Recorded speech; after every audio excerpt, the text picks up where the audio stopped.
Hello kids, welcome to our channel నీతి కథలు.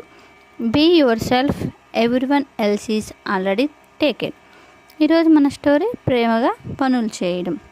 ఒక గ్రామంలో చిన్న పిల్లవాడు శివ ఎప్పుడూ తన బాబాయ్తో పని చేయడానికి నిరాకరించేవాడు.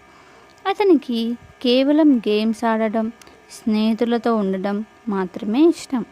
కానీ ఒకరోజు అతనికి బాబాయ్ చెప్పాడు, నీవు ప్రేమతో చేసే ప్రతి పని నీ జీవితాన్ని ఆనందంగా మలుస్తుంది అని. శివ ఆ మాటలు గమనించి ఒకసారి తన బాబాయ్తో బట్టలు కత్తిరించడానికి సహాయం చేయాలనుకున్నాడు. అతను మొదట అసహనంగా పనిచేశాడు, కానీ వెంటనే అతనికి అర్థమైంది పని కూడా సరదాగా చేయొచ్చు అని. అది స్నేహపూర్వకంగా చేసి ఆనందంగా మారవచ్చు. వారం చివరిలో శివ తన బాబాయ్తో కలిసి పనిచేసిన ప్రతి విషయాన్ని ఆనందంగా చేసి తన జీవితంలో ప్రేమ మరియు శ్రమ ఎలా కలుపుతాయో గ్రహించాడు. ఈరోజు మన నీతి ఏంటంటే ఫ్రెండ్స్, ప్రతి పని ప్రేమగా చేయాలి, సరదాగా ఆడాలి, కష్టపడాలి.